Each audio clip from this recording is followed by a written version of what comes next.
Tapi sebetulnya warna ungu punya sejarah yang panjang, bukan hanya di Yahudi, tapi di masyarakat sekitar.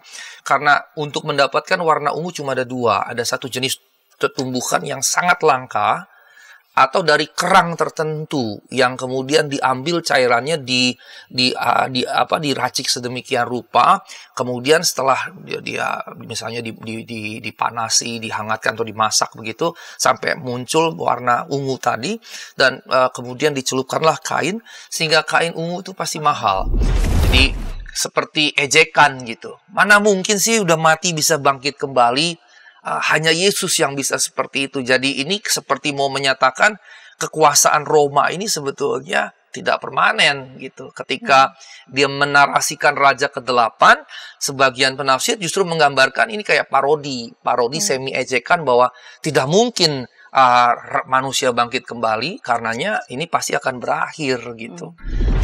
Gambaran kehancuran Roma juga menjadi gambaran dari kekuasaan-kekuasaan yang masih terus ingin berkuasa, yang ditimbulkan oleh keberdosaan manusia. Tapi di sisi yang lain ada keadilan Allah yang konsisten.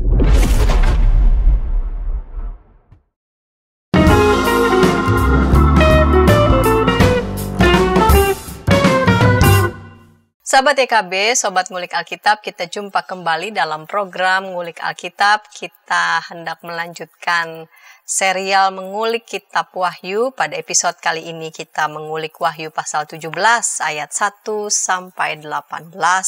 Program Ngulik Alkitab ini diselenggarakan sebagai media, sebagai sarana bagi kita membaca Alkitab dan tentu saja menggali setiap pesan yang berharga dalam setiap teks yang kita ulik dan melihat relevansinya bagi kehidupan kita sehari-hari sebagai orang-orang yang beriman. Seperti yang saya sudah sebutkan di awal, pada episode kali ini kita melanjutkan ulikan kitab Wahyu dari Wahyu 17 ayat 1 sampai 18 dengan judul Babel dan Roma sebagai gambaran kekuasaan jahat. Dan yang menolong kita untuk mengulik teks ini telah hadir di studio, yaitu Bapak Pendeta Asigor P. Sitanggang THD. Salam jumpa kembali Bapak Pendeta Asigor sebagai dosen biblika khusus perjanjian baru, salah satunya di Sekolah Tinggi Filsafat Teologi Jakarta, Jalan Proklamasi 27 dan beberapa kampus lain. Menulis banyak artikel dan juga buku yang akan menolong kita juga untuk bisa membaca secara khusus ya kitab-kitab perjanjian baru dan menolong kita untuk mengulik setiap pesan yang berharga dalam setiap teks itu. Secara khusus yang akan menolong kita pada episode kali ini mengulik Wahyu 17 ayat 1 sampai 18. Kita akan mulai saja Pak Pendeta. Mari Bapak Pendeta dapat memimpin kita dalam doa. Baik, mari kita bersatu dalam doa.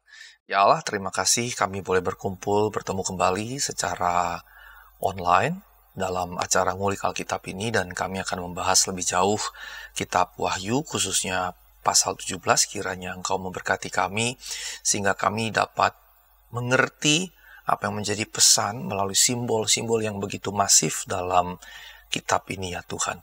Tolonglah kami dan mampukanlah kami kemudian menerapkannya dalam segenap kehidupan kami. Demi nama Yesus kami berdoa dan mengucap syukur. Amin. Amin. Saya akan membacanya Wahyu 17 ayat 1 sampai 18. Penghakiman atas Babel. Lalu datanglah salah seorang dari ketujuh malaikat yang memegang ketujuh cawan itu dan berkata kepadaku, "Mari ke sini, aku akan menunjukkan kepadamu putusan atas pelacur besar yang duduk di tempat yang banyak airnya. Dengan dia raja-raja di bumi telah berbuat cabul dan penghuni-penghuni bumi telah mabuk oleh anggur percabulannya. Dalam roh aku dibawanya ke padang gurun, aku melihat seorang perempuan duduk di atas seekor binatang yang merah ungu, yang penuh tertulis dengan nama-nama hujat. Binatang itu mempunyai 7 kepala dan 10 tanduk. Perempuan itu memakai kain ungu dan kain merah tua yang dihiasi dengan emas, permata dan mutiara, dan di tangannya ada suatu cawan emas penuh dengan segala kejijian dan kenajisan percabulannya. Pada dahinya tertulis suatu nama, suatu rahasia, Babel besar, ibu dari wanita-wanita pelacur dan dari kejijian bumi. Aku melihat perempuan itu mabuk oleh darah orang-orang kudus dan darah saksi-saksi Yesus. Ketika aku melihatnya, aku sangat heran. Lalu kata malaikat itu kepadaku, "Mengapa engkau heran? Aku akan mengatakan kepadamu rahasia perempuan itu dan rahasia binatang yang memikulnya, binatang yang berkepala 7 dan bertanduk 10 itu. Adapun binatang yang telah kau lihat itu pernah ada, namun tidak ada lagi. Ia akan muncul dari jurang maut dan menuju kepada kebinasaan. Mereka yang tinggal di bumi, yaitu mereka yang namanya tidak tertulis di dalam kitab kehidupan sejak dunia dijadikan, akan heran apabila mereka melihat bahwa binatang itu pernah ada, namun tidak ada lagi dan akan muncul lagi. Yang penting di sini ialah akal yang mengandung hikmat. Ketujuh kepala itu adalah 7 gunung tempat perempuan itu duduk. Ketujuhnya adalah juga 7 raja. 5 diantaranya sudah jatuh, yang 1 ada dan yang lain belum datang. Dan jika ia datang, ia akan tinggal seketika saja. Binatang yang pernah ada dan yang sekarang tidak ada itu, ia sendiri adalah raja ke-8 termasuk 1 dari ke-7 itu, dan ia menuju kepada kebinasaan. Ke-10 tanduk yang telah kau lihat itu adalah 10 raja yang belum mulai memerintah. Tetapi 1 jam lamanya mereka akan menerima kuasa sebagai raja bersama binatang itu. Mereka seia sekata untuk memberikan kekuatan dan kekuasaan mereka kepada binatang itu. Mereka akan berperang melawan anak domba, namun anak domba akan mengalahkan mereka karena dialah Tuan di atas segala tuan dan raja di atas segala raja. Mereka yang bersama dia juga akan menang, yaitu mereka yang terpanggil, yang telah dipilih dan yang setia. Lalu ia berkata kepadaku, semua air yang telah kau lihat, tempat wanita pelacur itu duduk adalah bangsa-bangsa, rakyat banyak, umat, dan bahasa.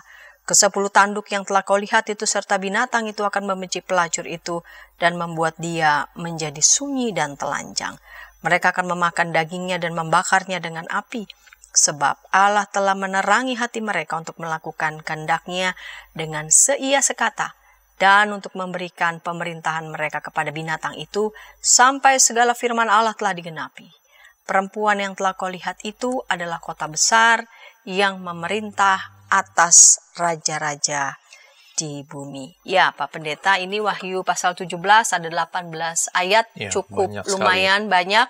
Dan selain cukup banyak ayatnya, tetapi juga ada begitu banyak makna, simbol-simbol yang perlu kita akan bukakan satu persatu. Apa arti, apa makna di balik simbol-simbol itu. Ada yang menarik di sini, Pak Pendeta, ada beberapa seperti pelacur besar, lalu kemudian ada kata Babel di sana, ada kata perempuan di sana, dari ayat 1 sampai lalu kemudian ayat 5 dengan judul perikop penghakiman atas Babel. Pak Pendeta bisa akan memberikan gambaran tentang simbol-simbol ini. Baik, terima kasih Bu Pendeta Santi. Kita masuk di pasal 17, pasal-pasal sebelumnya kita bicara tentang penghakiman umum Allah, artinya untuk umum dan karenanya digambarkan dengan cawan murka. Tapi sekarang mulai masuk dari sejak 16 ayat 19 ada Babel besar begitu, kemudian ada juga digambarkan ayat 1 beralih ke pelacur di situ yang disebut sebagai ibu para pelacur begitu ya, atau pelacur besar begitu. Karenanya kita bagi perikop ini dalam 3 bagian. Nanti kita akan bagi pasal 17 ini jadi 3 bagian, ayat 1 sampai 5, kemudian ayat 6 sampai 11, baru kemudian ayat 17 sampai 18. Nah, karenanya penjelasannya akan dibagi dalam 3 bagian itu. Nah, kita mulai dulu dengan ibu para pelacur ini. Dan kalau kita lihat narasinya, malaikat datang meminta Yohanes begitu, dan kemudian seperti menunjukkan, mungkin ini sebuah penglihatan ilahi dalam model narasi yang ada, dan kemudian disebutkan ada penghakiman atas pelacur, dan kemudian malaikat membawa dalam roh. Dan ini mirip juga sebetulnya dengan kisah di bagian lain ketika malaikat membawa si penglihat ini, Yohanes, kepada pengantin wanita. Jadi dihadirkan pelacur, dihadirkan pengantin, jadi tesis dengan antitesis seperti itu. Dan dua-duanya dinarasikan sama dalam roh begitu. Jadi dengan kata lain, ini sesuatu yang simbolik begitu ya, karena dengan menambahkan dalam roh berarti ini simbolik begitu.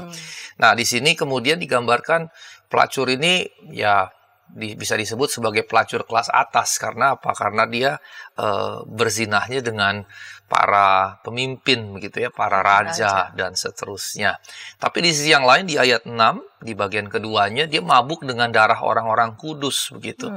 Dan ini menunjukkan bahwa ini sosok yang keji.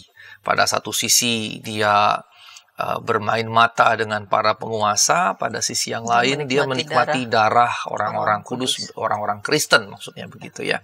Sehingga ini menunjukkan ada semacam perselingkuhan antara kekuasaan dengan kejahatan, kan begitu ya. Dan ada gambaran juga makhluk-makhluk yang menyeramkan, yang sebetulnya imajiner seperti Cyclops gitu ya, yang bertanduk segala macam gitu. Dan kemudian digambarkan memakan manusia, dan Alkitab menyebut tadi kejijian, ada juga kekejian begitu ya, dan gambarannya luar biasa begitu. Bagi kita luar biasa sekali, tapi sebetulnya bagi audiens saat itu ya yang terbiasa dengan dongeng-dongeng Timur Tengah, Mediterania maupun juga Yunani Romawi dengan makhluk-makhluk ajaib gitu ya. Ada yang makhluknya baik tapi tetap ajaib gitu ya. Seperti kuda dengan bertubuh manusia, tapi ada juga makhluk-makhluk ajaib yang jahat begitu. Dan walaupun mereka belum punya tentunya seperti kita animasi, video, film, medsos yang secara visual bisa lebih baik, tapi mereka sudah punya gambaran lewat lukisan-lukisan, tapi juga terutama penceritaan verbal berupa narasi yang tentunya membangkitkan imajinasi begitu. Jadi bagi mereka lumrah gambaran ini, bagi kita yang sekarang yang agak asing. Nah, gambaran perempuan ini menarik. Mengapa? Karena baik dalam konteks PB, PL, bahkan masyarakat sekitar, baik Timur Tengah maupun Yunani Romawi, perempuan ini seringkali digunakan sebagai entah metafora, ilustrasi, dan seterusnya. Ada yang digambarkan positif, misalnya umat Israel ketika mereka setia kepada Allah, maka digambarkan sebagai pengantin perempuan. Dan itu yang diadopsi juga oleh Rasul Paulus menggambarkan gereja sebagai mempelai atau pengantin perempuan. Tapi ketika umat Israel tidak setia, beralih setia menyembah berhala-berhala, maka kemudian digambarkan sebagai seorang pezina gitu ya. Bahkan misalnya Hosea disuruh menikahi seorang pelacur, tindakan profetis yang menggambarkan itulah Israel yang tidak setia begitu. Nah, kemudian kalau di Wahyu sendiri dalam narasi kita digambarkan ada dua kota, Yerusalem dan Babel. Yerusalemnya pengantin perempuan. Pengantin kan harus suci, anggun, elegan begitu ya.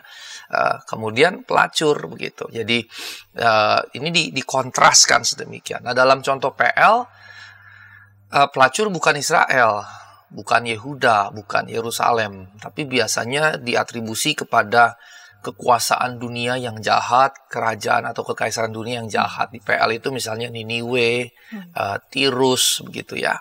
Niniwe misalnya digambarkan menggoda bangsa-bangsa dengan pelacuran ilmu sihir. Tirus digambarkan sebagai pelacur dengan segala kerajaan di muka bumi di Yesaya 23:17. Tapi kemudian yang menarik adalah ayat berikutnya di Yesaya 23 itu ayat 18. Kekayaan mereka kemudian akan disimpan untuk orang benar. Tapi ini bahasa juga tidak boleh dipahami secara harfiah dan tidak boleh dipahami sebagai Alkitab, ayat Alkitab firman Allah yang berlaku universal gitu. Jadi kita klaim kekayaan orang fasik diberikan kepada orang benar. Itu keliru sama sekali, karena itu terkait dengan teks pada konteks itu dan tidak harfiah yang dimaksudkan. Nah, kemudian ada beberapa latar belakang lain, misalnya penindasan Isabel gitu terhadap nabi Allah, dan dia dikutuk karena karakteristik kehidupannya yang dianggap amoral begitu. Kemudian juga di Yesaya 47, Babel digambarkan sebagai ratu. Tapi di sisi yang lain secara harfiah memang Babel juga berada di sungai-sungai besar yang cukup banyak air begitu ya, sehingga gambaran tadi kan dia juga di Yesaya di Wahyu tadi ada gambaran tentang banyak air begitu ya. Nah, kemudian kota-kota besar yang makmur itu memang biasanya memiliki air, banyak air, karena lokasinya memang kalau nggak di tepi sungai, ya di tepi pantai begitu, dan itu wajar. Ada dua model pengembangan kota kuno. Kalau nggak di pesisir, pantai atau danau atau sungai yang besar, di puncak bukit, puncak gunung, begitu. Itu dua model yang lazim. Kalau air jelas selain untuk penghidupan, pengairan segala macam ya untuk perdagangan. Kalau di atas bukit itu ya biasanya untuk keamanan. Dengan di atas bukit, musuh yang datang dari jauh langsung kelihatan, begitu. Nah, kemudian retorika non-Yahudi seringkali membayangkan leluhur tanah air seseorang sebagai perempuan. Karena ibu yang melahirkan anak-anak, maka leluhur atau tanah air juga digambarkan seperti itu. Dan sebetulnya ini cenderung umum dalam hampir semua budaya di dunia. Sampai sekarang kita masih punya pemahaman itu, bumi pertiwi, misalnya ibu pertiwi. Dalam bahasa kita ibu pertiwi itu kan negeri kita gitu ya. Dan kemudian memakainya kata ibu begitu. Jadi ibu seringkali memang dikaitkan bukan hanya ibu secara fisik, tapi tanah air, daerah, wilayah dalam satu konteks geografis tertentu. Nah, kemudian yang berikutnya dalam budaya kuno juga, koin ketika mereka sudah beranjak dalam keuangan, muncul mata uang koin-koin begitu, biasanya di koin itu ada gambaran dewi, kemudian ada tepi sungai gitu. Itu menggambarkan ya pertama perlindungan, kedua kesuburan, yang berarti kemakmuran. Misalnya di Roma zamannya ayah dari Kaisar Domitianus itu, dalam koin perunggunya ada gambaran Dewi Roma yang menggambarkan kekuasaan Roma duduk di atas 7 bukit begitu. Nah, kemudian juga dalam ritus penyembahan di Roma yang disembah itu kan memang beberapa pertemuan sebelumnya kan saya sudah pernah menyebutkan Domitianus mengklaim dirinya kan sebagai Tuhan Bapa dan Tuhan kita gitu ya. Begitu. Dan penyembahan di mereka, ritus di mereka juga mencakup selain kaisar ya Dewi Roma tadi begitu. Dan ini menarik karena yang dianggap sebagai penguasa secara spiritual di Roma dewi, justru bukan dewa begitu ya, walaupun tetap ada dewa-dewa yang lain. Nah, terkait dengan Babel yang ada dalam teks kita Wahyu pasal 17 ini, sebagian menganggap ini Yerusalem. Sebagian lagi bukan, ini Babel yang sebenarnya. Dan mengingat ada disebut 7 bukit, dan tadi kan disebut dalam koin itu ada Dewi Roma yang ada di atas 7 bukit, maka kesamaan 7 bukit di pasal 17 ayat 9 dengan bagaimana orang Roma menggambarkan kekuasaannya dipimpin Dewi Roma berkuasa atas 7 bukit itu. 7 bukit juga bisa ditafsirkan mungkin sebagai 7 kerajaan yang mereka kuasai begitu ya. Dan karenanya sebagian besar penafsir menganggap yang dimaksud sebetulnya Roma. Terlepas dari apakah mereka percaya atau tidak bahwa Roma di sini pertama-tama tentu harfiah kekaisaran Roma, tapi juga mewakili segala bentuk kekuasaan yang zolim, yang jahat begitu. Kekuasaan yang cenderung mau mengokupasi bukan hanya daerah kekuasaannya, tapi daerah-daerah lain begitu. Nah, ini sebetulnya jadi semacam karakteristik yang harus di-underline, di-highlight, digarisbawahi, bahwa kekuasaan yang cenderung ingin mencaplok sesuatu yang di luar dirinya, itu cenderung dinilai jahat oleh kitab Wahyu. Dan sebetulnya kurang lebih gambarannya sama di sepanjang Alkitab kita. Alkitab cenderung melawan kekuasaan yang begitu besar. Karena kekuasaan yang begitu besar seperti pasal-pasal sebelumnya kita sudah bahas akan cenderung membawa si raja, si kaisar merasa dirinya dewa bahkan Allah begitu. Nah, Babel dikontraskan dengan Yerusalem. Babel yang pelacur dikontraskan dengan Yerusalem sebagai pengantin. Kemudian ada juga yang membandingkan misalnya Sion dengan Babel. Tapi ya Sion biasanya walaupun seringkali dianggap secara universal mewakili Israel, tapi secara khusus mewakili Yerusalem. Dan mewakili Yerusalem berarti ya mewakili pusat kekuasaan atau pusat pemerintahan sekaligus pusat keagamaan penyembahan Israel. Nah, kemudian di ayat 2 disebut ada raja-raja di bumi yang telah berzina dan akan menderita bersamanya. Nah, beberapa penulis kuno menggunakan istilah raja-raja ini bukan dalam pengertian harfiah, tapi semua orang kaya kemudian oleh para penulis sebut penulis kuno sebagai raja, karena diasumsikan orang-orang kaya raya saudagar atau bangsawan punya kekuasaan seperti raja, kira-kira begitu. Walaupun kemudian dalam teks kita, artinya arti yang lebih luas bisa untuk semua orang kaya, tapi secara spesifik pada teks kita memang ini lebih cocok pada raja-raja kecil, wali-wali negeri yang berada di bawah kekuasaan raja besar atau kaisar begitu ya. Jadi lebih cocok ke situ.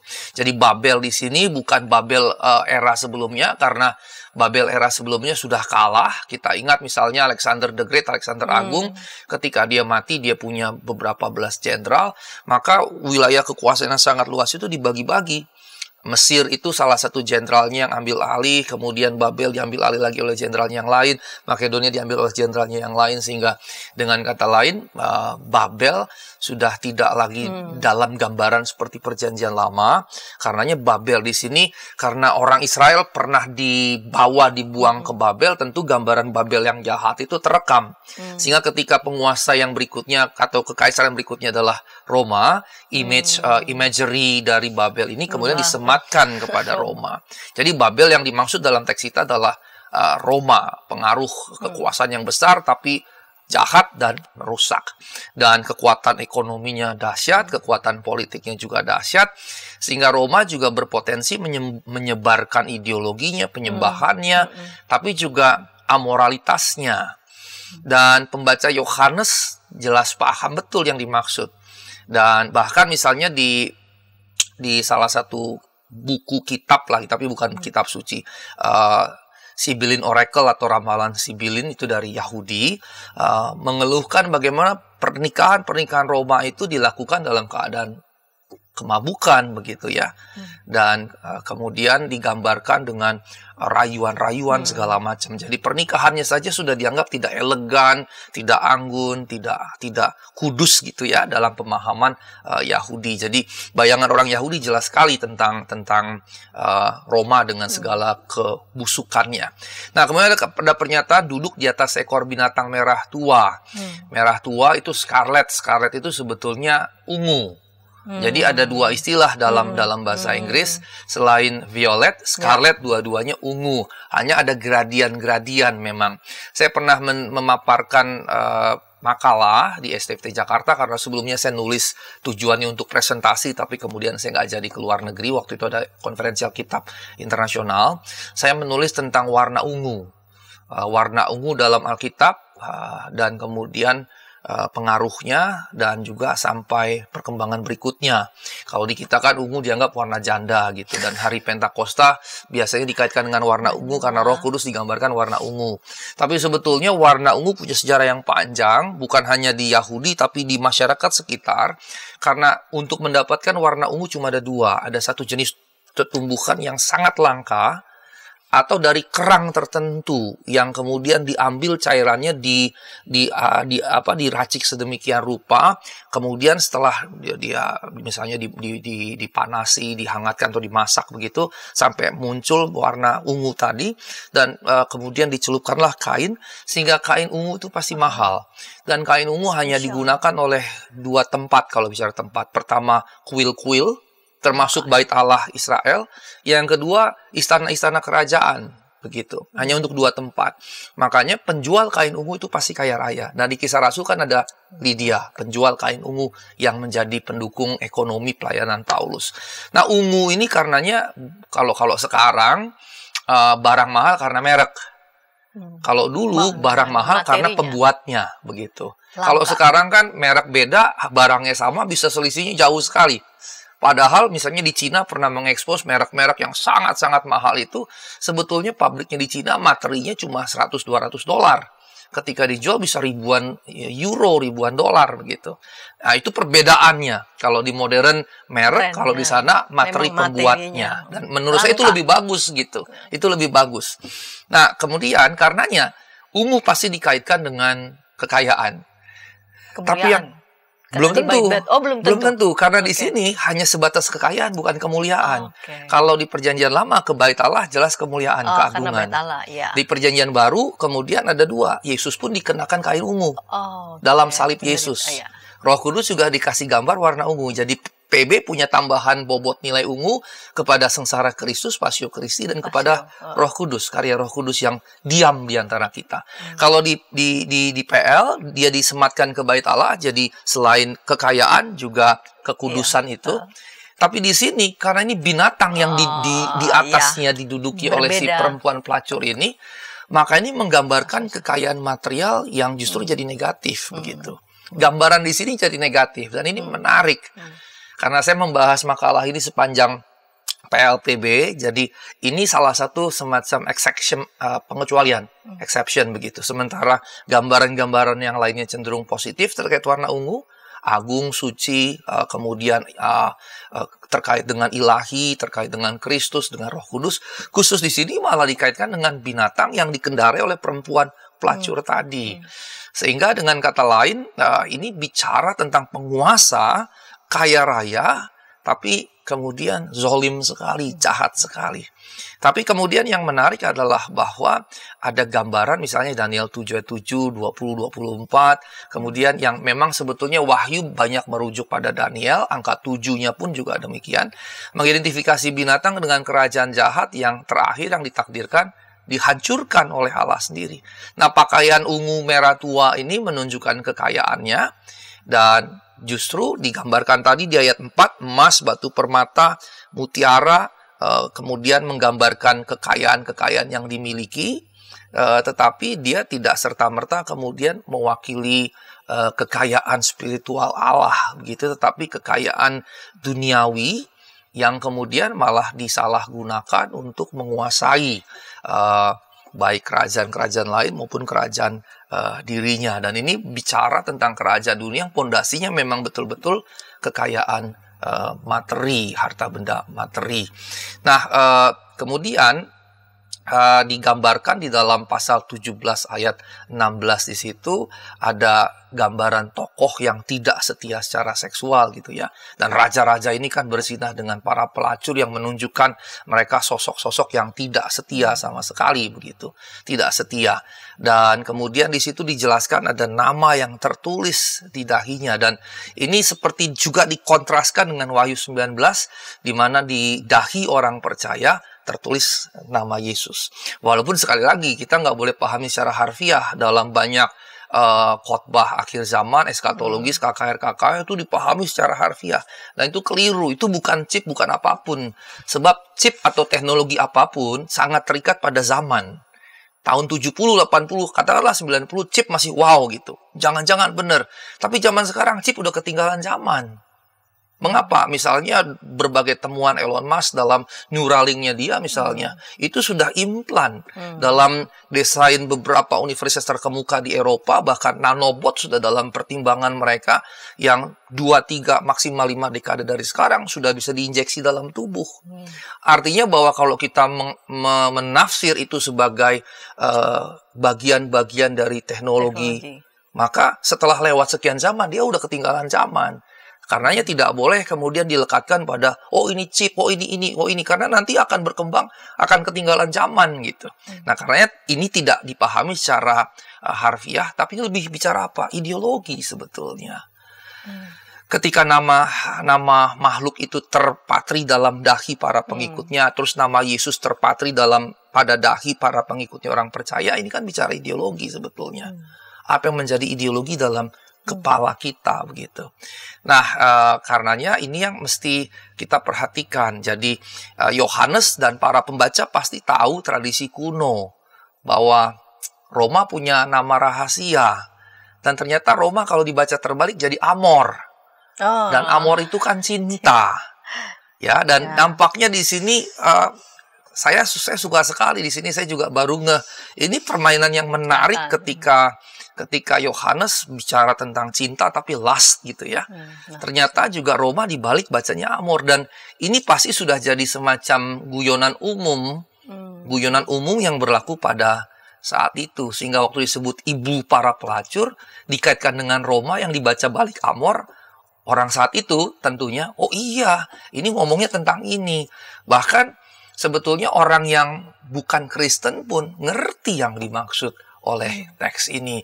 Sehingga saya lama-lama berkesimpulan jadinya Wahyu ini sebetulnya tidak ada yang betul-betul rahasia luar biasa begitu. Tidak ada sesuatu yang betul-betul rahasia, tapi bagaimana konteks pada zaman itu yang umum diketahui dengan simbol-simbolnya digunakan oleh Yohanes. Demikian Bu Santi.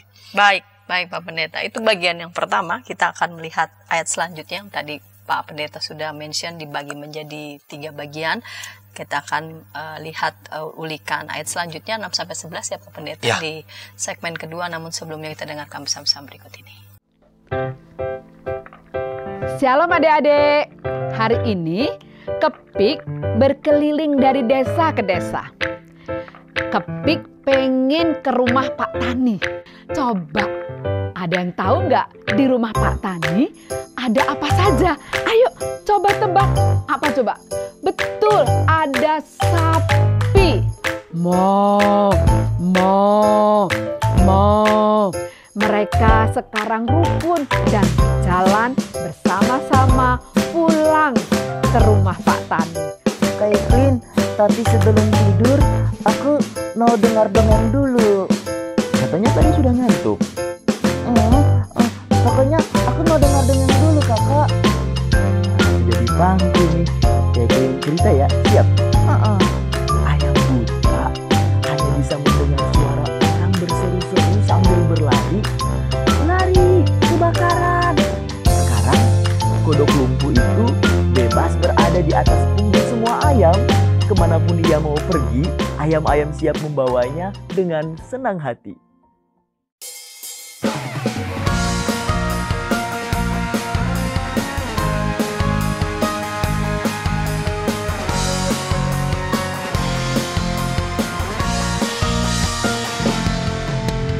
Hormat pada orang tua, menyayangi binatang, rajin ke sekolah minggu, selalu giat belajar, tidak membedakan orang, semua dijadikan sahabat, dipercaya oleh guru-guru di sekolah.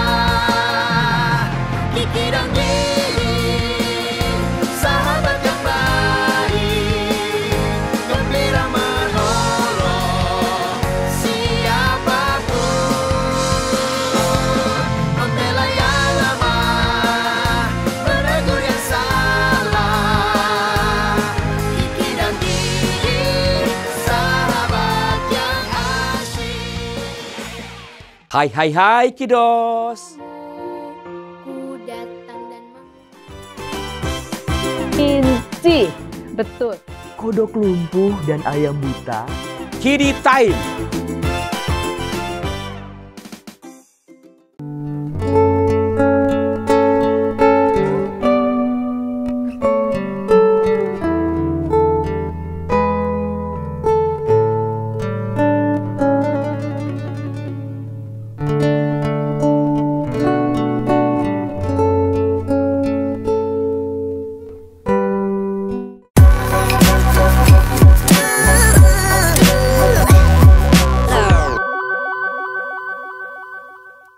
Sahabat EKB, Sobat Ngulik, senang masih bersama dengan kami dalam program Ngulik Alkitab. Pada episode kali ini kita mengulik Wahyu pasal 17 ayat 1-18.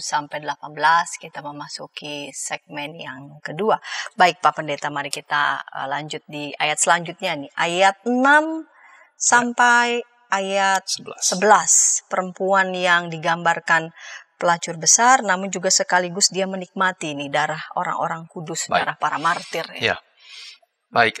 Jadi setelah Roma membuat orang-orang lain mabuk dengan amoralitasnya, termasuk di sini si pelacur besar, ternyata dia juga Roma ini atau pelacur besar ini mabuk dengan darah orang-orang kudus, dan seringkali pelacur dikaitkan dengan peminum. Makanya kalau lihat Perjanjian Baru, Injil kan, kok Tuhanmu, rabimu, gurumu minum bersama dengan para peminum dan bergaul dengan para pelacur, karena memang sering dikaitkan bersama-sama begitu ya.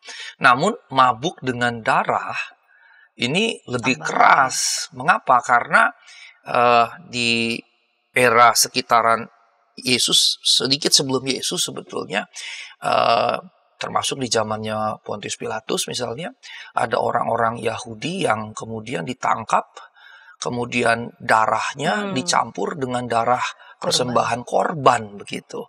Sehingga gambaran mabuk dengan darah ini sebetulnya gambaran yang mengerikan bagi orang Yahudi yang bukan 1-2 kali, cukup sering punya pengalaman teraniaya sampai ya darah tertumpah sedemikian gitu. Jadi ini mengerikan dan belum pernah terjadi, justru sudah beberapa kali terjadi begitu ya. Di Ulangan 32 ayat 42 bicara tentang nubuat tentang hal ini. Yesaya juga bicara begitu, Yeskiel juga bicara begitu. Nah, pada zaman Yohanes juga sudah banyak yang jadi martir, tetapi kita juga tahu misalnya Paulus begitu dipenggal kepalanya, darah tertumpah. Pak Petrus juga menurut legenda disalib terbalik begitu ya. Namun kalau misalnya kita melihat seperti di awal sebelumnya saya katakan ada 2 kemungkinan bahwa ini ditulis di zaman Kaisar Nero atau di zaman Kaisar Domitianus.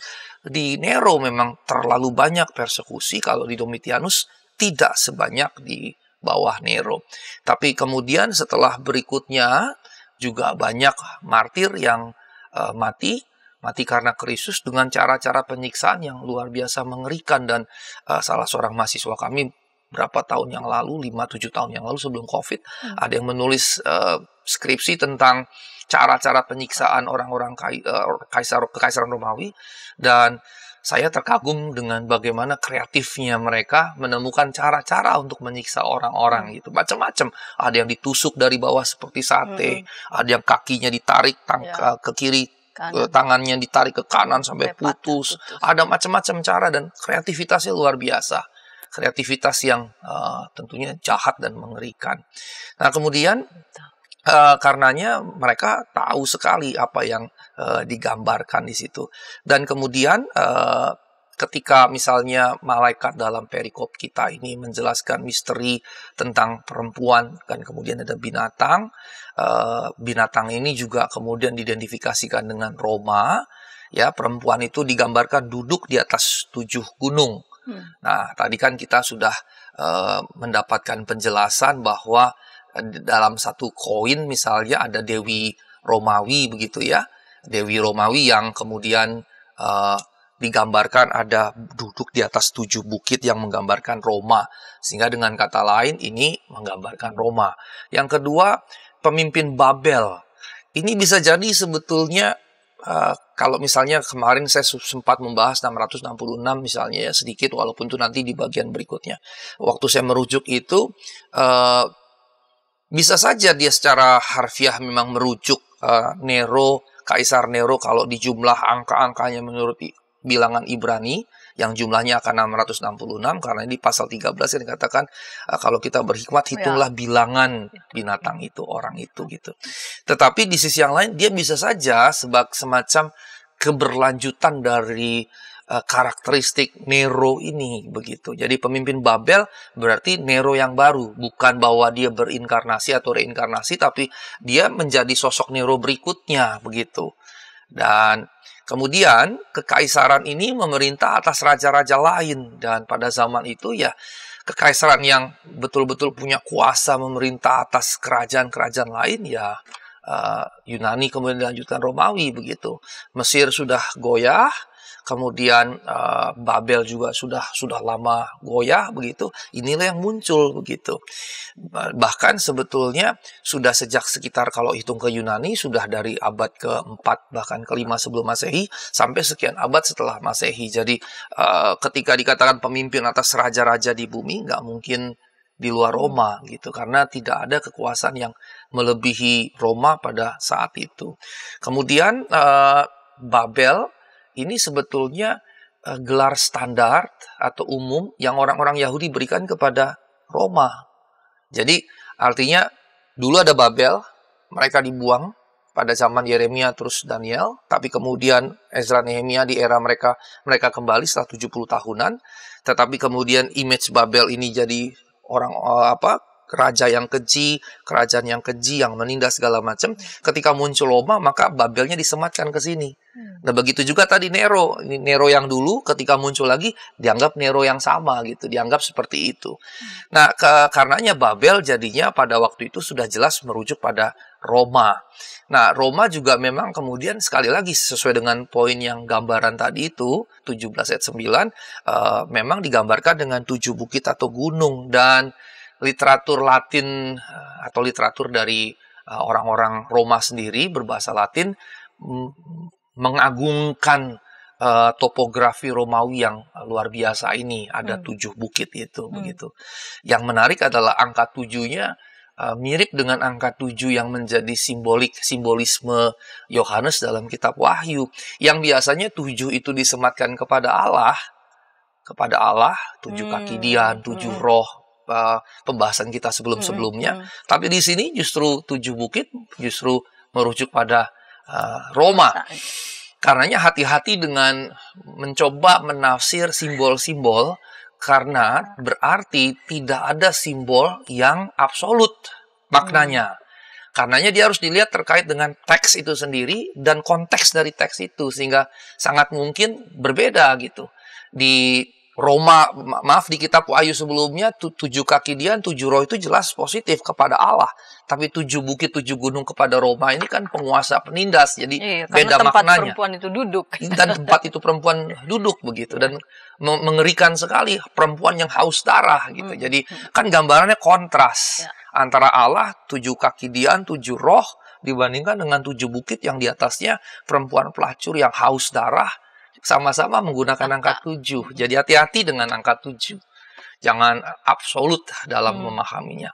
Nah, karenanya orang-orang Romawi bagi para penafsir pasti ngerti yang dimaksud teks ini sebetulnya. Jadi saya dalam mempersiapkan materi ini pun jadi menambahi pemahaman, bahkan mengubah. Awalnya saya meyakini orang-orang Yunani Romawi tidak ngerti.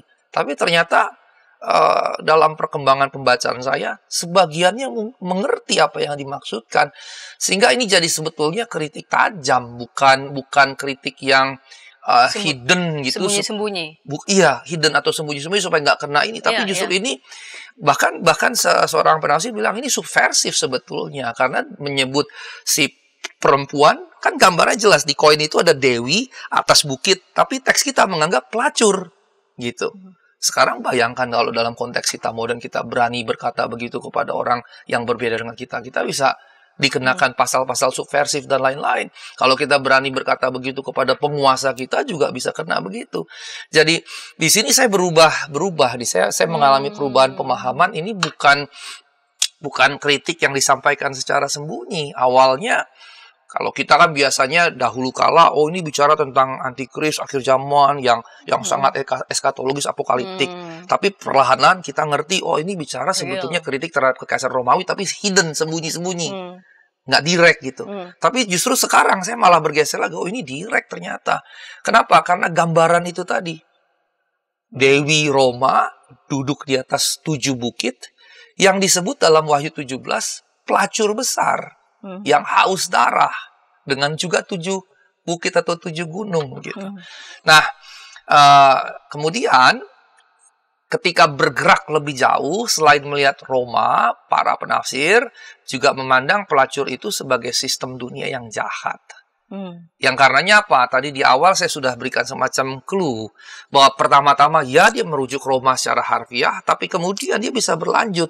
Dia pertama-tama merujuk Nero secara harfiah, tapi dia bisa juga kemudian berlanjut pada sosok-sosok yang karakteristiknya serupa dengan Nero, berlanjut pada kekuasaan-kekuasaan dunia yang karakteristiknya sama atau serupa dengan kekaisaran Romawi atau kekuasaan Roma. Nah, kemudian undangan untuk memahami tadi ada baiklah yang punya hikmat memahami, itu kan sama dengan 13 ayat 18 ketika bicara angka Nero tadi kan, yang 666 tadi. Nah, karenanya menarik perhatian antara kedua bagian tadi. Pasal 17 ayat 9 yang berhikmat hendaklah tahu, pasal 13 ayat 18 yang berhikmat hendaklah menghitung bilangan. Begitu ya. Maka ketujuh kepala bisa mewakili ketujuh gunung ataupun juga 7 raja dalam kitab Wahyu. Begitu. Nah, Yohanes mungkin saja bahkan mengharapkan para pendengarnya waktu dengar ini senyum. Jadi ini semacam retorika satir. Retorika satir terhadap kekuasaan Roma yang begitu kuat. Dan mengingat bahwa orang-orang Yahudi adalah orang-orang yang saat itu tertindas, ini sebetulnya sebuah keberanian gitu. Karena kita jadi terbuka, Bapak di rumah nih masing-masing kita jadi terbuka. Oh, ternyata ini bukan sembunyi-sembunyi. Karena yang disampaikan orang-orang pada zamannya ngerti. Nah, karenanya misalnya kalau 7 kepala tadi kita anggap mewakili 7 gunung, tapi juga bisa sebagai 7 raja. Pertanyaan berikutnya, lalu 7 raja ini siapa? Dan 5-nya sudah. Ya, dan 5-nya sudah. Nah, binatang buas Daniel punya 10 tanduk gitu. Binatang buas dalam gambaran kitab Daniel 7 ayat 20-24. Kemudian ada 1 yang menumbangkan 3 tanduk, sisanya 7. Tapi jika pun Yohanes merujuk Daniel ini, Wahyu mungkin tetap menginginkan 7 dari mereka, sehingga 7 di sini tidak boleh dipahami sebagai numerik yang harfiah gitu. Bukan numerik yang harfiah bahwa memang exactly ada 7 raja secara harfiah begitu. Kenapa? Kalau kita paksakan seperti itu, maka kan hitung-hitungannya bisa jadi nggak tepat, dan Yohanes sulit untuk mempertahankan skema 7 itu. Tapi kalau kita lihat, maka skema 7 kayak 7 roh saja. Mana mungkin sih 7 roh, ada 7 roh Allah kan hanya 1 gitu. Tapi karenanya 7 roh yang dimaksud dalam konteks itu ya kelengkapannya, keluasannya begitu kan. Karena 7 seringkali disematkan kepada Allah. Walaupun di teks kita sekarang disematkan justru kepada si pelacur besar tadi. Jadi ini lebih kepada literary pattern, pola kesusastraan begitu, yang menjadi pola dalam dia menulisnya. Karena jangan terjebak pada menafsir atau memahami harfiah dari angka 7 tersebut. Nah, misalnya juga kalau membatasi pada 7 kaisar, itu kan juga susah ngitung 7 kaisar Romawinya mulainya dari mana nih? Endingnya biasanya kepada Konstantinus Agung yang menjadi Kristen. Biasanya sebelum di situ, berarti dihitung mundur. Hitunglah 7 ke belakang. Tapi kalau menghitung harfiah secara seperti itu kan juga akan menyulitkan. Dan itu malah jadi tebak-tebakan begitu. Nah, karenanya 7 ini jadi angka simbolis. Dalam pengertian ini lengkap gitu. Berapapun jumlahnya, berapapun daftarnya, ini kelengkapan gitu. Jadi semacam alur panjang yang ini begini nih. Nah ini digambarkan dengan angka 7 tadi. Kira-kira begitu yang lebih cocok. Dan karenanya kita nggak akan kesulitan menemukan pola penguasa kekuasaan yang menghidupkan kembali citra Nero. Begitu. Nah, dalam konteks 17 ayat 10 tadi, kita bisa menganggap ini kaisar berikutnya Domitianus Agung. Jikalau kalau Ibu Bapak menyimak penjelasan saya di awal tentang kemungkinan 2 penanggalan, kalau berpatokan Nero itu cepat sekali, awal sekali 60-70, kalau Domitianus itu 95, atau bisa pasca Domitianus berarti tahun 100-an, dan cukup banyak yang mengasumsikan Domitianus sebagai rujukan, karenanya dia tahun 90 lebih, begitu, karena Injil Yohanes juga tidak ditulis lebih awal. Sebab kalau Wahyu ditulis di era Nero, Injil Yohanes harus lebih awal lagi, begitu. Karena dia nggak mungkin, logika berpikirnya nggak mungkin dia tulis Wahyu dulu baru tulis Injil gitu. Harus Injil dulu baru Wahyu, begitu. Kenapa? Karena ada gambaran-gambaran dalam Yohanes yang kemudian berkembang dalam gambaran di Wahyu, anak domba misalnya. Di sini tidak digambarkan sangat berkuasa, di Wahyu anak domba dari tahta Allah gitu, di sebelah Allah. Kan begitu ya. Jadi dari situ perkembangan pemikiran teologisnya Yohanes dulu, Injil Yohanes baru Wahyu Yohanes. Sementara Injil Yohanes paling muda dibandingkan Markus, kemudian Matius, kemudian Lukas, maka sebetulnya dari segi penanggalan Domitianus lebih masuk akal. Begitu. Jadi sekitar 90, 95 bahkan tahun 100. Nah, kira-kira seperti itu. Jadi yang dirujuk berarti kalau begitu adalah Domitianus. Tapi kalau Nero, maka ada jarak antara Nero dengan Domitianus, ada beberapa kaisar di tengahnya. Mungkin 2 atau bisa 3. Nah, itu yang akan repot kita dalam memahaminya. Nah, kalau begitu, yang dimaksud raja ke-8 bagaimana nih? Udah ada 7, 5 hilang, sekarang ada, nanti ada lagi, setelah itu muncul lagi yang ke-8. Maka raja yang ke-8 ini adalah salah satu penguasa dari 7 raja pertama yang datang kembali. Nah, tidak diragukan lagi, kepala yang disebutkan sebelumnya terluka seolah-olah akan mati, tapi ditemukan kembali. Jadi, sebetulnya dia bukan terpisah dari yang 7, tapi dia bagian dari yang 7 yang muncul kembali. Ini bagi sebagian penafsir jadi semacam parodi kebangkitan Yesus. Jadi, seperti ejekan gitu. Mana mungkin sih udah mati bisa bangkit kembali?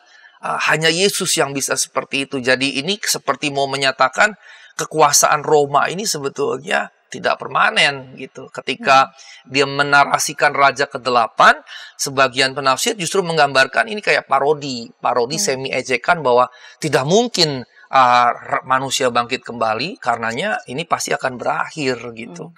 Jadi ini bicara permanensinya tidak betul-betul permanen. Kekuasaannya tidak, walaupun lama, tapi tidak selama-lamanya begitu. Dan karena ketika diparodikan pada Tuhan yang istilah pasal 1 ayat 4 dan 8, ayat pasal 4 ayat 8 tentang Tuhan, Wahyu bilang yang ada, yang sudah ada, yang akan datang. Dan ini kan agak mirip dengan penjelasan Raja ke-8. Dia bagian dari yang ke-7, terus muncul lagi, dia terluka, mati, terus seperti dibangkitkan kembali. Dan ini seperti ngeledek sebetulnya, bahasa tidak langsung parodi yang satir yang mengatakan ini nggak akan selamanya begitu. Jadi ternyata memang kalau kita lihat dari kitab Wahyu ada gambaran yang mengalir atau benang merah. Benang merah itu istilah Jerman, rote Faden sebetulnya kita terjemahin harfiah benang merah. Padahal kita nggak ngerti benang merah itu apa sih sebetulnya kan gitu. Kalau bahasa Inggrisnya blueprint, cetak biru gitu. Nah, kita juga nggak ngerti cetak biru itu apa. Rupanya dulu kalau mau nyetak, bentuk cetakan itu biru gelap gitu. Itu yang dipakai cetak. Nah, benang merah ini apa? Bahwa kekuasaan manusia sebesar apapun, sezolim apapun, dia tidak akan langgeng. Ada saatnya dia akan berlalu, bahkan berakhir, dan gambaran berakhirnya pun bisa tragis. Nah, ini sebetulnya pesan yang kuat sekali dan kritik yang tajam sekali kepada kekuasaan zolim pada waktu itu. Kerajaanmu nggak akan selama-lamanya, bahkan diledek begitu, diledek. Nah, kemudian misalnya ada beberapa mitos pada zaman itu yang berharap Nero ini datang kembali, ya. Ada harapan bahwa Nero berharap dia akan datang kembali. Terus kemudian untuk menghancurkan Roma kembali di depan orang-orang Partia dan seterusnya. Dulu kan Nero membakar kota sepertiga kota Roma. Terus ada mitos nanti dia datang lagi ngerusak lagi kota Roma begitu. Dan ini digambarkan kebangkitan parodi tadi begitu. Nah, dari sini maka orang mungkin berpikir, oh ini gambaran Mesias kafir nih. Atau Mesias palsu kalau dalam istilah Injil-Injil kanonik di Matius 24, 25 munculnya nabi-nabi palsu, Mesias-Mesias palsu. Dan sebagian orang berpikir, oh ini upaya iblis terakhir mendirikan kerajaan yang pada akhirnya akan melemahkan kekuasaan Roma dan menunjukkan kesia-siaan pemerintahan kekuasaan manusia, atau yang diinspirasikan, yang diberikan kekuatan, kekuasaan, kuasa oleh iblis dalam menentang kerajaan Allah. Jadi ada yang menafsir ini upaya, istilahnya apa ya, upaya puncak tapi terakhir gitu. Kalau dalam budaya Jawa itu banteng ketaton tuh, kalau banteng terluka dia akan ngamuk habis-habisan untuk yang terakhir kalinya. Nah, bagaimanapun pemikiran tentang kembalinya Nero, maka ini tidak akan kalah menakutkan bagi rezim Romawi yang telah menggantikannya daripada bagi orang-orang Kristen yang telah menderita di bawah pembersihan, persekusi Nero sebelumnya. Jadi artinya kalaupun nanti muncul kembali ya sama saja gitu, dan sama-sama mengerikan, tidak membuat lebih menakutkan atau kurang menakutkan karena gambarannya dianggap sama-sama menakutkan begitu. Jadi perspektif bayangan orang-orang Kristen mula-mula itu Nero, dan siapapun nanti yang akan kembali dengan semangat spirit Nero ya sama-sama gitu, sama-sama gila, sama-sama menakutkan, sama-sama haus darah dan seterusnya. Nah, karenanya kemudian penjelasan berikutnya berkaitan dengan perikop bagian yang ketiga, 10 tanduk tadi yang kemudian dari 7 muncullah 10 tanduk, 10 raja yang sebetulnya dirujuk dari Daniel 7 ayat 7, 20 dan 24. Nah, kita akan segera ke situ. Baik. Kita akan melanjutkan untuk ayat selanjutnya 10 tanduk ayat 12 sampai 18 di segmen ketiga, namun sebelumnya kita dengarkan pesan-pesan berikut ini. Shalom adik-adik. Hari ini Kepik berkeliling dari desa ke desa. Kepik pengen ke rumah Pak Tani. Coba, ada yang tahu nggak di rumah Pak Tani ada apa saja? Ayo coba tebak. Apa coba? Betul, ada sapi. Mo, mo, mo. Mereka sekarang rukun dan jalan bersama-sama pulang ke rumah Pak Tani. Kak Evelyn, tapi sebelum tidur aku mau dengar dongeng dulu. Katanya tadi sudah ngantuk. Pokoknya aku mau dengar dongeng dulu kakak. Jadi pangku nih. Kayak cerita ya, siap? Ayam buta hanya bisa mendengar suara orang berseru-seru sambil berlari. Lari, kebakaran. Sekarang kodok lumpuh itu bebas berada di atas punggung semua ayam. Kemanapun dia mau pergi, ayam-ayam siap membawanya dengan senang hati.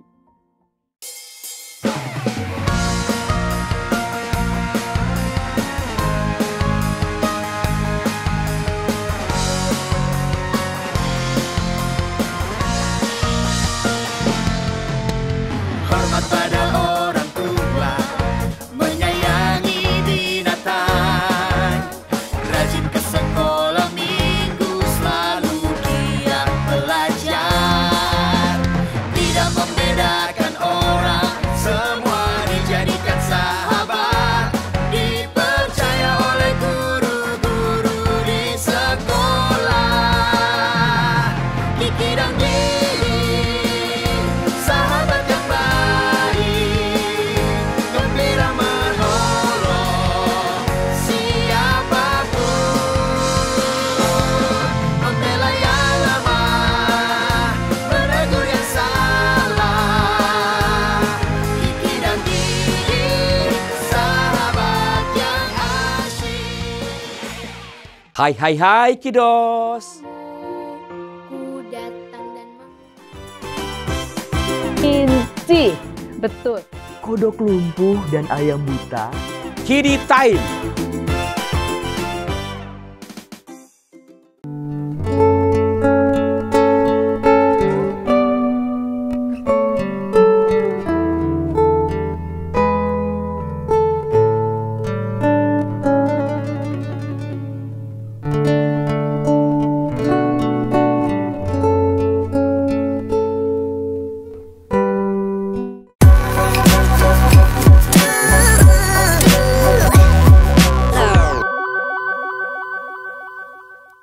Sahabat TKB, Sobat Ngulik Alkitab, senang masih bersama dengan kami dalam program Ngulik Alkitab. Kita mengulik Wahyu pasal 17 ayat 1 sampai 18 dengan judul Babel dan Roma sebagai gambaran kekuasaan jahat. Kita memasuki segmen yang ketiga, segmen yang terakhir. Mari Pak Pendeta kita lanjut di segmen ketiga. Kita melihat tentang 7 gambaran 10 tanduk ini dan juga relevansinya. Mari Pak. Baik, terima kasih Ibu Santi. Di ayat 12 sampai 18 ini, rekan-rekan sekalian, muncul 10 tanduk dan ini mewakili raja. Biasanya memang dalam Wahyu tanduk itu menggambarkan kekuasaan kan ya, yang menanduk segala macam begitu. Dan ada paling tidak 3 pendekatan pembacaan penafsiran. Yang pertama mengaitkan pada keberlangsungan terus-menerus pada sistem kekaisaran. Kalau Daniel itu kan sebetulnya mulai dari Babel, Media Persia, kemudian Yunani, dan itu digambarkan oleh banyak penafsir sedang bicara kerajaan-kerajaan yang datang silih berganti. Nah, 10 tanduk ini yang pertama bicara pada sistem kekaisaran atau kerajaan yang akan saling berganti. Jadi kalau tadi ngikut Daniel ya dari Babel, Media Persia, kemudian Yunani, Romawi, dan seterusnya. Tapi ada juga yang berkata 10 tanduk ini 10 raja dari timur yang secara sementara bergabung dengan Roma untuk melawan gereja Tuhan gitu. Jadi dalam bayangan imajinatif penulis Wahyu, mereka ini bersekongkol untuk menghambat bahkan jikalau mungkin mematikan gereja Tuhan. Jadi lebih ke refleksi internal gitu ya. Tapi bisa juga ini sebetulnya mewakili semua kerajaan yang berada di bawah kekaisaran Romawi, wali-wali negeri kalau dalam bahasa Alkitab kan, raja-raja kecil itu kadang juga disebut sebagai wali negeri gitu, yang ditunjuk seperti kalau di kisah para rasul ada Felix, ada Justus, ada segala macam. Kalau dalam kisah Yesus ada Pontius Pilatus, ada Herodes, yang tadinya mereka bermusuhan gara-gara Yesus jadi berteman kan begitu ya. Itu yang disebut dengan musuh bersama. Karena Yesus jadi musuh bersama, maka ketika bertemu karena musuh bersama jadi berteman kan gitu kan. Enemy of my enemy is my friend kan begitu kan. Nah, karena Yesus adalah musuh dari musuhnya, jadi bertemanlah mereka begitu. Nah, jadi ini sangat mungkin sebetulnya bicara raja-raja kecil atau semua kerajaan yang berada di bawah kekuasaan Roma. Tetapi pada akhirnya dikatakan akan runtuh. Mereka yang ini justru akan berbalik melawan begitu. Artinya dengan kata lain, selama mereka masih punya tujuan yang sama, mereka bersama-sama. Tapi kemudian mereka tidak setia. Sama seperti dengan pelacur yang mana mereka telah berhubungan seksual. Begitu di ayat yang ke-16. Dikatakan mereka hanya memerintah bersama binatang sebentar saja, selama 1 jam. Ya. Untuk berperang melawan anak domba, dan waktu yang ditekankan dengan 1 jam diulangi lagi di pasal 18 ayat 10, ayat 17, ayat 19 menunjukkan betapa cepatnya Babel akan dihancurkan. Dan ini menarik sebetulnya. Ini menurut saya ini bukan nubuat, tetapi ini bicara memang dalam sejarah ketika kerajaan naik yang lain turun, maka naik turunnya ini bisa terjadi dengan secara cepat saja. Misalnya yang terakhir Romawi Timur dengan cepatnya diserbu oleh tentara dari Arab begitu ya, dan dalam sekejap Bizantin kemudian dikalahkan begitu. Dan dalam perjalanan sejarah dunia kan memang secara cepat dia akan seperti itu. Jadi ini bukan nubuat, tapi lebih kepada pengamatan terhadap bagaimana sejarah dunia berjalan gitu. Ketika kerajaan satu muncul, yang lain jatuh, muncul lagi yang lain, yang ini juga jatuh, akan cepat silih berganti. Dan dalam bahasa Wahyu cuma 1 jam gitu. Itu bicara cepatnya. Nah, siapapun raja-raja itu, mereka pasti akan jatuh setelah jamnya mereka. Yang juga secara profetis kita bisa pahami kekuasaan politis manapun tidak kekal begitu. Dan bahkan ketika Raja Babel di Yeskiel 26 ayat 7 disebut raja segala raja, ini kan sebetulnya lebih cocok disematkan kepada Allah. Tapi di Yeskiel disebut kepada Babel misalnya, ya dirinya sendiri bahkan menyebutnya gitu ya. Kita ingat di era Daniel bahkan bikin patung dirinya dan disembah segala macam. Namun toh tetap juga jatuh gitu. Nah, kemudian Raja Romawi digambarkan juga di pasal 17 ayat 18 menganggap dirinya penguasa semua raja lain di bumi. Nah, sebetulnya sebutan raja segala raja yang disematkan kepada Babel atau bahkan oleh Raja Babel itu sendiri, sebetulnya Wahyu dengan menggunakan itu secara tidak langsung, Wahyu mau berkata bukan raja ini raja segala raja, tapi Yesus sebetulnya begitu. Jadi dia secara satir selalu memperbandingkan misalnya pengantin dengan pelacur begitu, selalu memperbandingkan hal-hal seperti itu. Jadi ada semacam ketegangan begitu. Dan ketika kepada Babel disematkan raja segala raja, secara satir mau berkata, tapi hancur. Raja segala yang sebenarnya adalah Yesus yang tidak mati tapi hidup selama-lamanya begitu. Begitu juga ketika dikatakan raja Romawi penguasa raja lain, semua raja lain, sebetulnya di pasal 1 ayat 5 kan sudah dibuka bahwa Yesus yang berkuasa atas segalanya. Jadi dia memulai narasinya dengan Yesus sebagai pemilik segala sesuatu, raja atas segala raja. Kemudian diceritakanlah ini kisah-kisah ini, tapi sebetulnya dengan memulainya dengan ini cuma dalam tanda kutip cuma berkata ini sebetulnya semua tidak permanen, tidak kekal, dan bukan yang asli sebetulnya. Nah, karenanya pesannya justru mau menyampaikan dengan cara yang menarik khas Wahyu, sebetulnya bukan mereka raja penakluk perkasa yang sejati. Yesus sebetulnya raja penakluk yang sejati. Nah, ini kan juga sebenarnya theology of hope gitu ya, teologi pengharapan, menghadirkan pengharapan bagi orang-orang Kristen baik Yahudi maupun bukan yang tertindas di bawah penguasa-penguasa zalim tadi begitu. Maka misalnya di pasal 17 ayat 14 ada gambaran tentang pasukan dari Yesus yang terpanggil, yang dipilih dan yang setia. Dan ini menunjukkan kepastian kemenangannya begitu. Kepastian kemenangan dari Kristus dengan pasukannya. Kemudian misalnya kalau kita melihat karakteristik dari pasukan Kristus tadi, maka kalau kita mundur sedikit, dikontraskan dengan raja-raja duniawi pasal 17 ayat 16 yang tidak setia. Sementara para prajurit Kristus pasal 2 ayat 10 ayat 13 digambarkan setia sampai mati, sementara raja-raja duniawi pasal 17 ayat 16 tidak setia. Begitu, sama seperti pelacur itu yang tidak setia, dan juga raja-raja yang juga melacurkan dirinya dengan pelacur itu yang tidak setia. Maka kemudian digambarkan di sini sistem kekaisaran para penguasa negara-negara sekutu Romawi justru pada akhirnya akan menghancurkan Roma sendiri. Pasal 17 ayat 16 tadi menggambarkan itu.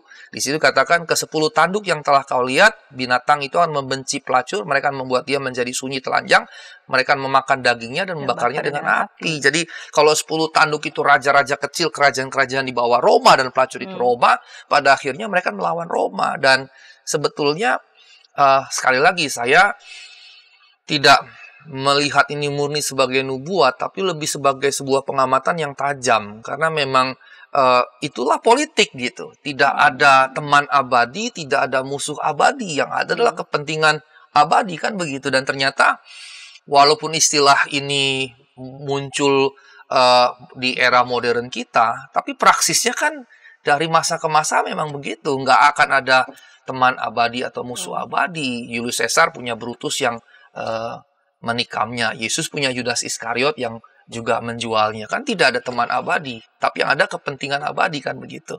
Sehingga dari sini menjadi menarik bahwa para pengikut Kristus, prajurit-prajurit Kristus digambarkan setia sampai mati, tekun sampai mati, sementara ini tidak setia begitu. Sekali lagi saya katakan bahwa ini bukan nubuat, tapi menurut saya pengamatan yang jeli atas perjalanan sejarah pada waktu itu, yang juga menunjukkan bagi saya pribadi sebagai penafsir, Yohanes itu menurut saya well informed gitu. Dia ngerti sekali keadaan politik pada zaman itu, bahkan mungkin zaman-zaman sebelumnya. Dan ini kan kayak bird view. Dia melihat dari kejauhan, ada raja-raja, ada kerajaan-kerajaan. Dalam perjalanan sejarah dia lihat dari bird view begitu, dan dia lihat itu begitu. Nah, ini pengamatan yang menurut saya jeli dan cerdas begitu, dan menunjukkan dia punya pemahaman yang sangat baik, well informed dan well educated dalam konteks ini begitu ya. Nah, bahkan kemudian ia mengembangkan gambaran yang lebih jauh.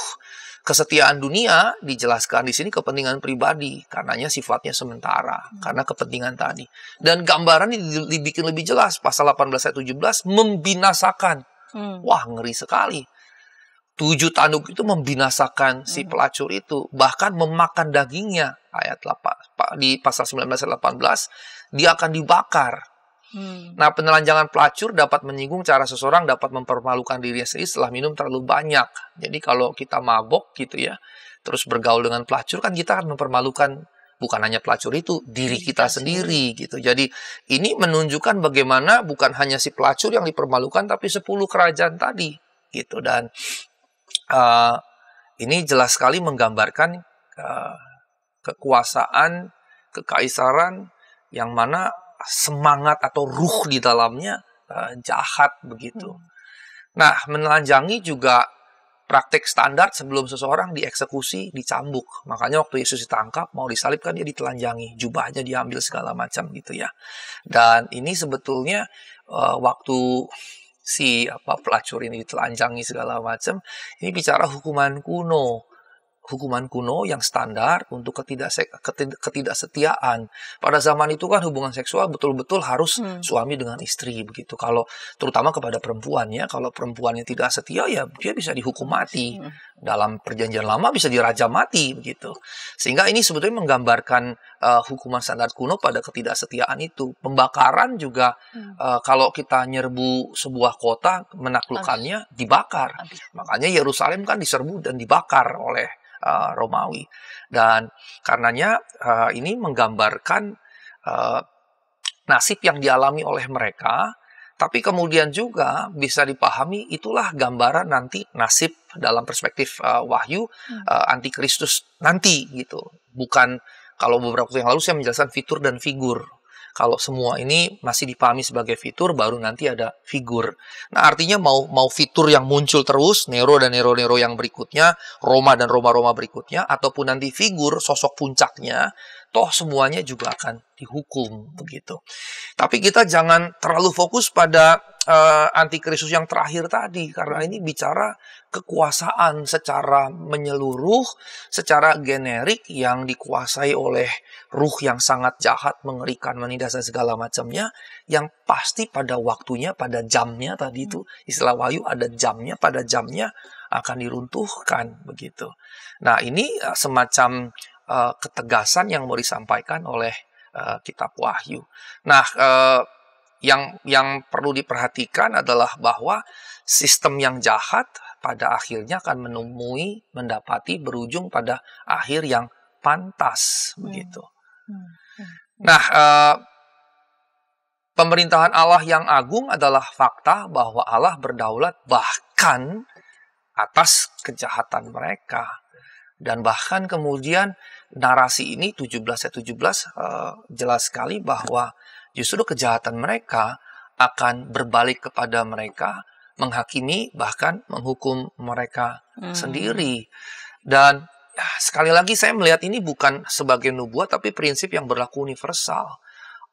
Bahkan Yesus misalnya berkata, orang yang hidup dengan pedang akan mati dengan pedang, kan begitu. Dan dalam banyak kehidupan di dunia sepanjang masa, para pelaku kejahatan toh pada akhirnya juga akan kalah oleh kejahatannya sendiri begitu. Mengapa? Karena kejahatan bicara sebagai ruh, sebagai semangat itu tidak bisa dikendalikan. Tapi kita yang dikendalikan oleh kejahatan itu.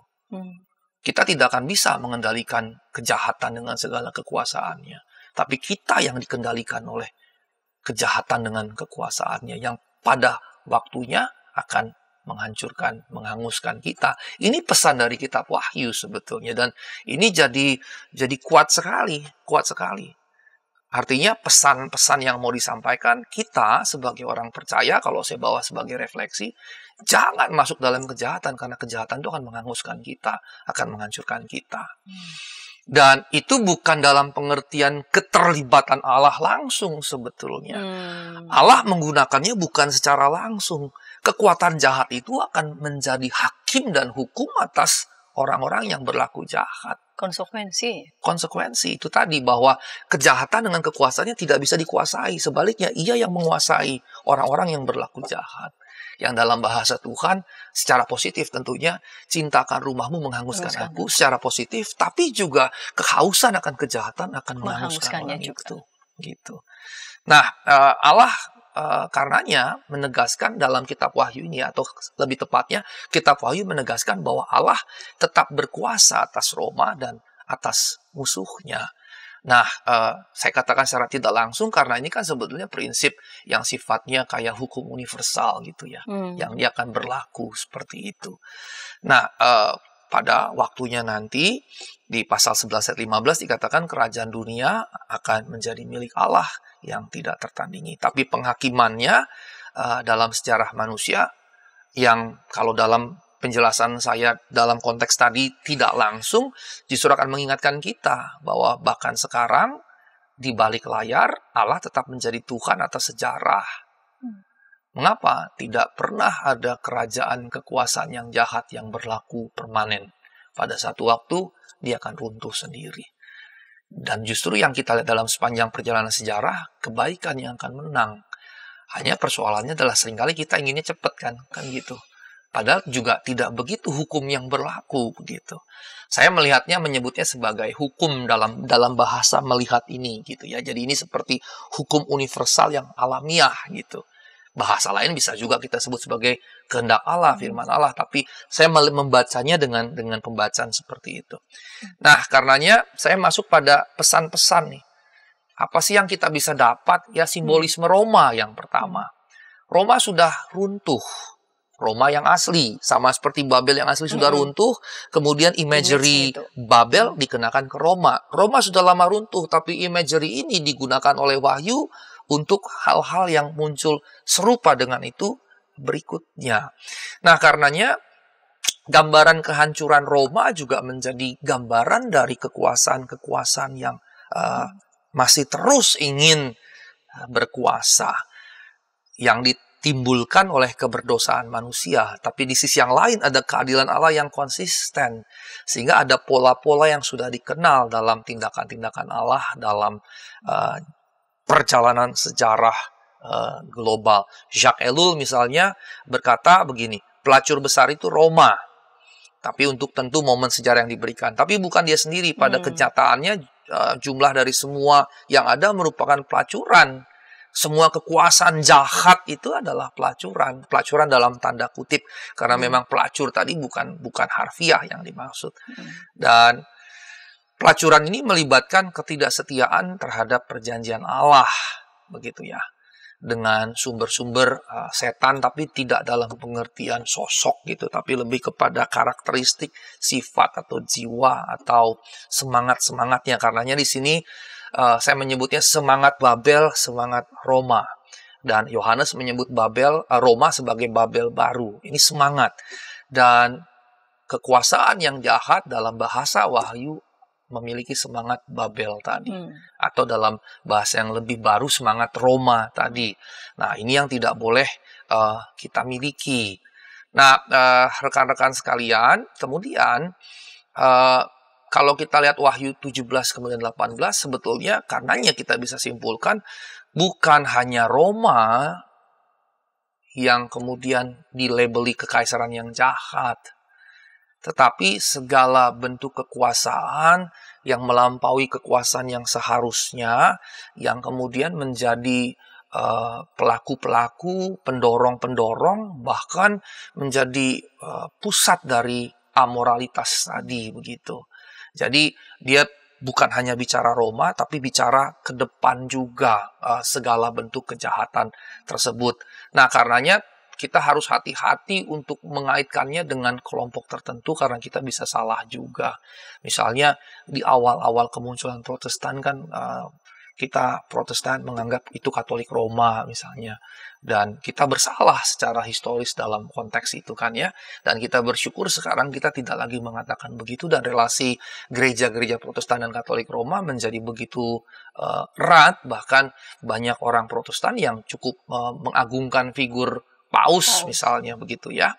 Nah, karenanya dengan adanya gerakan ekumenis begitu ya.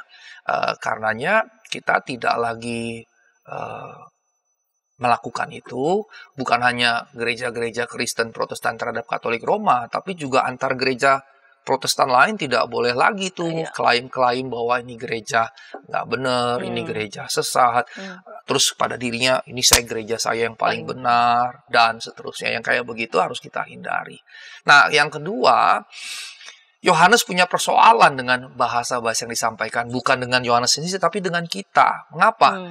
Karena penggambaran tentang Babel dan pelacur Yerusalem baru sebagai pengantin perempuan bagi sebagian penafsir modern, ini seksis gitu. Ini seksis. Ya, dalam perspektif kita orang modern, ya ini seksis memang. Tapi persoalannya adalah pada zaman itu mereka tidak menilai ini secara seksis. Memang demikianlah digambarkan pada zaman itu. Bahkan misalnya pengantin perempuan ketika dikaitkan dengan Yesus kan pengantin perempuan mencakup baik anggota jemaat Kristen yang perempuan maupun juga yang laki-laki. Sehingga kita juga jangan jadi judgmental menganggap ini penulis PL atau penulis PB, penulis Wahyu ini seksis. Karena itu berarti kita menilai dengan kaca modern pada teks yang ditulis dengan kacamata kuno yang tidak punya pemahaman seperti yang kita miliki. Salah satu contoh Bu Santi yang paling gamblang adalah ide tentang pedofilia. Kalau misalnya seusia saya atau seusia 30 tahun lah katakan menikahi anak yang belasan tahun, kita dilabel pedofilia. Tapi bagaimana dengan Yusuf dan Bunda Maria? Yang istilah Parthenon anak perawan itu memang betul-betul masih sangat muda, usia 13-14 tahun. Sementara Yusuf konon 30-an tahun. Dalam cara berpikir modern itu kan pedofilia sebetulnya. Tapi kan tidak demikian cara berpikir pada zaman dulu kan tidak demikian. Karena kita harus hati-hati dalam pembacaan seperti itu. Karenanya kita mesti melihat bagaimana teks ditulis dalam konteks itu, apalagi konteks khusus seperti Wahyu untuk mendapatkan pesan secara efektif dalam memahami gambaran-gambaran yang digunakan. Karenanya nggak tepat menjelaskan apa yang digambarkan di situ dengan pemahaman modern kita, apalagi pemahaman modern yang diwarisi, dipengaruhi oleh budaya Barat gitu. Jadi kita sibuk menafsirnya yang peritilan-peritilan ya, yang betul. Sehingga, pada luput untuk menangkap pesan yang mau disampaikan. Betul sekali. Nah, berikutnya juga muncul ketika kita membagikan pesan ini kepada orang percaya baru. Meskipun kata-kata kita yang paling kuat biasanya ditujukan kepada mereka yang berhati paling keras gitu ya. Tapi mereka yang menanggapi dengan paling peka adalah mereka yang paling lembut, lebih rentan terhadap juga misalnya rasa bersalah. Dan jadi ngeri gitu ngebacanya kalau misalnya seorang dengan hati lembut, lebih peka, kemudian sensitif terhadap rasa bersalah gitu, cepat sekali merasa bersalah, baca teks Alkitab, kitab Wahyu khususnya dengan gambaran gini, agak mengerikan juga gitu. Apalagi bicara misalnya pelacur dengan ini, wah ini kok kalimatnya begini banget gitu ya. Nah ini juga harus dihindari gitu, pembacaan yang seperti itu harus kita hindari. Nah berikutnya bagaimana simbol-simbol Yohanes mesti ditafsir. Nah penafsir sering menyebutnya pop interpreter, modern pop interpreter, penafsir pop modern gitu. Jadi bukan cuma nyanyi pop atau lagu pop, penafsir pun ada pop gitu. Nah, mereka menafsir ulang simbol-simbol dalam kitab Wahyu tapi tidak betul-betul paham, bahkan tidak paham konteks asli atau konsistensi. Mereka tidak konsisten dalam metode penafsirannya. Misalnya, banyak yang berharap kebangkitan kembali ke Kaisar Romawi secara harfiah. Nah, ketika negara-negara Eropa mulai bangun dengan pertama-tama MEE, masyarakat ekonomi Eropa, kemudian bikin free trade market bersama, pasar bersama, begitu ya. Apalagi berkembang jadi Uni Eropa, European Union. Maka para penggemar nubuat model begini menganggapnya, oh ini 10 tanduk, karena awalnya kan 10 negara tuh. Oh ini 10 tanduk yang disebutkan oleh kitab Daniel dan kitab Wahyu, dan saya cukup banyak mendengar bahkan sampai ke Indonesia tafsir seperti itu. Nah, di awal-awalnya 60 tahun 70 pasar bersama memang 10 negara anggota. Ya, tapi kemudian mereka menggembar-gemborkannya. Tapi yang menarik tahun 90-an anggotanya 15 gitu. Kan berarti beda lagi nih kalau 10 tadi anggota awal mungkin cocok 10 tanduk, lalu kalau 15 gimana kan gitu. Nah dari situ kan terbukti bahwa pembacaan seperti itu kan keliru begitu. Nah karenanya jangan sampai kita terjebak dalam pembacaan-pembacaan yang seperti itu. Nah Yohanes menggunakan gambaran-gambaran yang relevan pada zamannya. Karenanya kita pun harus berupaya melakukan apa yang Yohanes lakukan, yaitu mengkontekstualisasikan, menerapkan pesan Alkitab yang relevan bagi konteks kita, supaya kita bisa berbagi pesan apa nih dari kitab Wahyu kepada kita dalam konteks kita, kepada audiens kita, masyarakat kita, bahkan gereja-gereja kita pada zaman sekarang.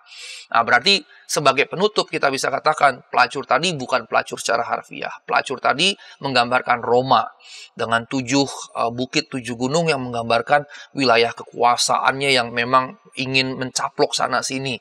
Nah, karenanya pesannya adalah berarti kekuasaan yang ingin terus-menerus mencaplok itu berasal dari si jahat.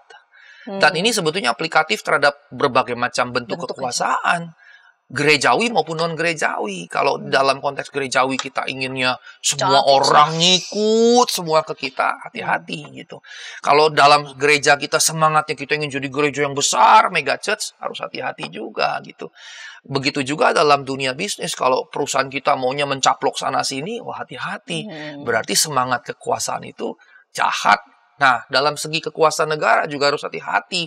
Kita sebagai pemerintah, kita punya daerah-daerah, jangan sampai kita berlaku kemudian seperti penindas pada daerah-daerah, terutama yang di pinggiran-pinggiran begitu. Yang rentan. Yang rentan.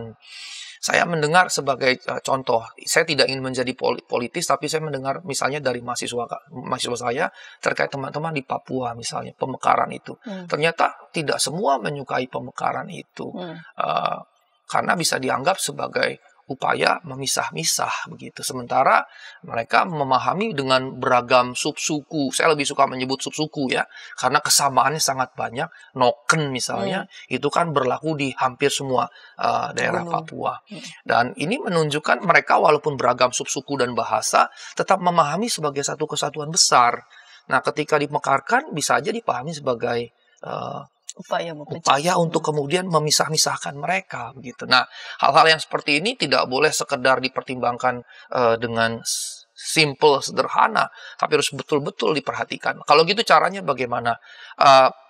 Jangan sampai kita sadar tidak sadar jadi pelacur yang mencaplok sana sini. Itu yang harus diperhatikan. Karenanya ini jadi permenungan yang harus kita refleksikan terus-menerus begitu. Yang sebetulnya kalau saya lihat tadi 10 tadi pada waktunya akan melawan, maka sebetulnya kalau kayak gitu salah satu nilai yang saya lihat kuat sekali adalah sebagai penutup egalitarianisme. Kita harus memandang sesama kita dalam konstruk berpikir apapun, gerejawi, non-gerejawi, bisnis, kekuasaan, politik, dan seterusnya sebagai setara. Karena dengan memahami setara, di situ tidak ada lagi pencaplokan, penguasaan, segala macam tadi. Dengan memahami setara, kita tidak akan menindas orang-orang, tapi memperlakukannya sama seperti memperlakukan diri kita sendiri. Demikian Bu Santi. Iya, Babel dan Roma sebagai gambaran kekuasaan yang jahat, kita bisa melihat itu pun dalam bentuk-bentuk kekinian ya, modern, baik yang dalam kostum gerejawi ataupun non gerejawi. Semua bentuk upaya kekuasaan yang ingin mencaplok, lalu kemudian haus untuk menghisap darah orang-orang yang ada di sekitarnya, terlebih lagi yang rentan, itu berasal dari kekuasaan si jahat. Dan semua bentuk kekuasaan dari si jahat, betapapun kuatnya dan nampaknya hebatnya, itu akan ada waktunya untuk betul sekali, dan berakhir, karena Allah lah yang tampil absolut di balik panggung sejarah dunia ini.